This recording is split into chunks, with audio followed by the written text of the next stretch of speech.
now you mentioned that you mentioned something in the very, very beginning before we started filming. So I wanted you to say that, to the podcast, and so we could discuss that too. I can't remember. This is the first time. What? Oh, this is my first time ever seeing people that actually look like me. Wow. Yeah. And I was completely shocked. Yeah. The moment they came through the door, he said, "This is my first time ever meeting someone else with albinism." And I'm just like, wow, and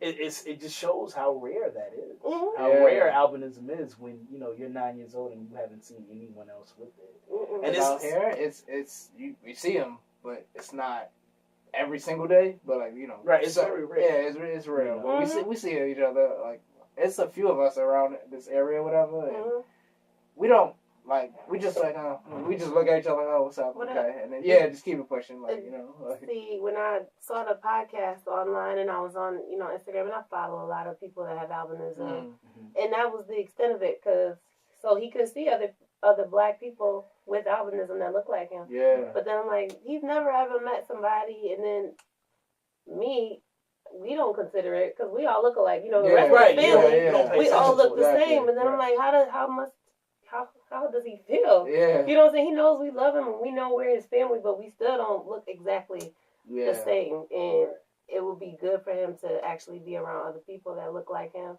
and he can relate to, because I can't relate 110%. I can go by what he tells me, what I see. But it's 110% different when it's somebody that's already been through it and going through or deals with the same things that you deal with. So. Yeah, because I must say, when I was 9 years old, I definitely can't remember seeing anybody else with albinism unless I went to something specifically for that. Right. So my mom was very heavily involved in getting me into the Lighthouse, getting me into NOAA when I was his age. So she brought me to different conferences that had nothing but albinism people. She brought me to all these different programs. So that's how I was able to see them. Because my mom would bring me to those venues. That's what I'm If it wasn't for that, I would have never seen someone with albinism by the age of 9 either. Right. Yeah. He was into all the programs and stuff. I briefly was into the Lighthouse, that program, but I ain't really seen nobody. I wasn't there for too long, so I Is just that knew a national program though? It's only in New York. Oh, it's only okay. in New York, and it's right there in Manhattan. Oh, okay. Yeah, we're gonna do another episode for that, for specifically different communities and different things like that with albinism. Because there's a lot of them out there. Like there's the Lighthouse, there's NOAA, and basically between those two, you'll be able to be connected to other different programs specifically for people with albinism. Yeah. They even have like the albino convention every year. It's usually held in like Nevada or something like that. Okay. At the NOAA conference? Yeah, the NOAA conference. Oh, okay. Right. Yeah, we was thinking about going. That. So, would you want to go to something like that? Yeah. Oh, really? Yeah. Oh. Yeah. And you know what? That's another thing. When I was your age, I hated when people would deliberately put me somewhere with nothing but people with albinism. Yeah. I didn't feel right doing that when I was young, but I grew up, I got more mature, and now I love it. But before when I was thinking about that too. I was like, is he gonna feel some type of way if I just try to just take him to a whole get in there. Right. Go on there. But I'm surprised that you don't that you wouldn't mind, because that's how I was. Like I was like, no, please do not put me I was with just them. Like no, you know what I mean? I get angry real quick. Like that. Come on, right? Avery hated that too when he was younger. I really did. I was like, you know what? I'm normal. And people don't especially African Americans with albinism. Yeah. It's really hard for people that aren't culturally diverse to even grasp the concept. Right. So it's like you're constantly trying to explain to them, no, this is a genetic condition. And they was like, is it a disease? It can affect any nationality. There's Asian albinos, there's black albinos, there's white albinos. There's a million and one different types. Our friend Jason, he's actually Jamaican. Oh, wow. His beard is white, like pure white. Like, that's dope. They're like fluffy white. Yeah, that's Snow White. And I'm like, you sure you ain't mixed with anything? Yeah. How you get that, bro? So overall, what's the experience like of being a child with albinism? It's hard, but when you grow up more, you get with people that actually see you as a normal person. Yeah.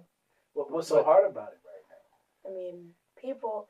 I always get into fights with people, and because mostly they're always making fun of me. And my dad told me, if they get in your face, punch them in their face.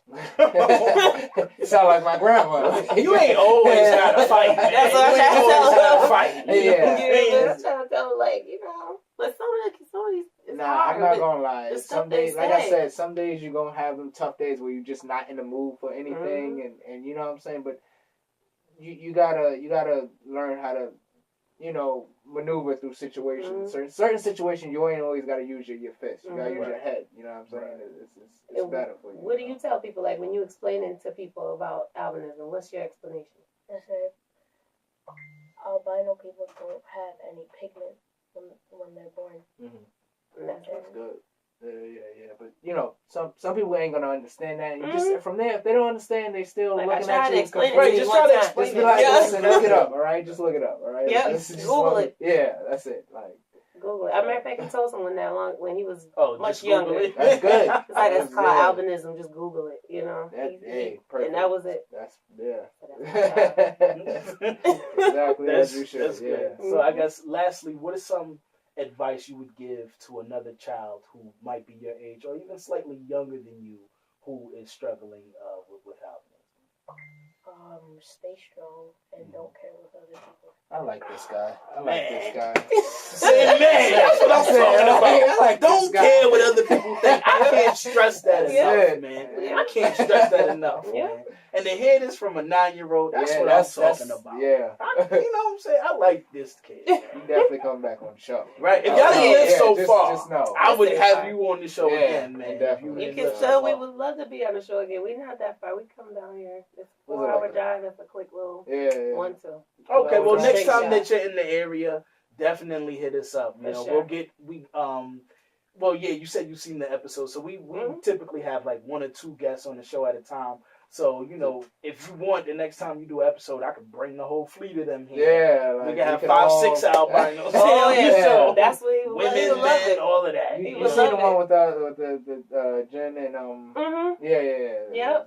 What about you? Have you been watching the episodes? A little bit. Oh, come on. You ain't watched none of them? She watches them. She watches. Why ain't you watching the episode? He's going to. He's gonna get an Instagram. So Yeah. he wants his own Instagram. He actually wants on his YouTube. own It's on social YouTube. media. Oh, that's right. Yeah, on YouTube. Yeah, he wants a YouTube page. He's just mad because he's too young to have his own, so I gotta set it up for him. But he's been asking for it. Okay. Oh, Yeah, that's good. And Watch when I grow up. Yeah. Y'all all gonna Y'all gonna see. see. Say it like that. All right, Love that's it. good. I love That's good. it. All right, then. So, Thank you so much for having us. Though. Thank you. No, thank for you, coming. thank you. Yeah, definitely. This was great for him, and I know he's definitely not gonna forget this anytime. He needed it. So. This is great for us too because when I was speaking to different people about like what should I do next, a lot of people was telling me they was like, "Yo, make sure you get a child on your show. Make sure you get a child on your show." And it's funny because you actually hit us up through Jennifer first to say, "Hey, we would like to be on this show." So I'm like, "Oh wow, the opportunity came to me before I could reach out for it." Because I know he's the type to speak up. You know, he speaks his mind very easily. That's Is that good. true? Now I'm the same. So you're way, the type so. to just say whatever you feel at that moment and not be afraid to hold your tongue. Why is that? That's a little Avery right there, man. Where you get it from? I get it from my dad. That's it. That's how you should be. You know what I'm saying? Yeah, that's definitely how you should be. Yeah, certain situations you gotta word it different, but you know. Oh, and lastly, do you have any questions for us? Yeah. You know, since we, are triple your age and we've been through it all as far as albinism. I do. Okay, what? Your beard. Yeah. Is that? Well, that reminds me of something. I can't remember what. But it reminds me of like hair, a type of hair that I saw someone have. He was like a rapper or something. Yeah. And he had that type of hair. With albinism? Yeah. Yeah, there's 2, Brother Ali and Krondon. So, you talking about the one with the dark beard? That's Krondon. Okay. He's also the same guy that's on Black Lightning. Black Lightning, yeah. Oh yeah, that's his name. I didn't know his name. So you were gonna ask. So what were you gonna ask? Oh, like how does it become this color? Yeah.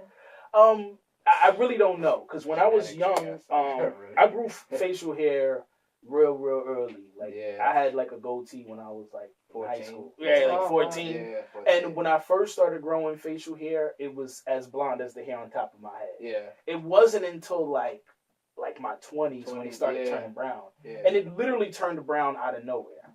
Like it was blonde. Goes through that phase. Like as you can see, like my mustache is like kind of blondish, and obviously you see up here it's blonde, but then it just literally just goes straight to brown, like right towards the temple. You know how like when puppies are born and then they first like a different color, and as they get older, their fur change. It's kind of like that. Like I don't know why that is, but it wasn't always this color. We used to have blonde facial hair. Yeah, and it's really as blonde. We got older, it just got darker and darker and darker. And you'll see, like, And I remember when it first happened, and I'm looking in the mirror shaving, like, what the?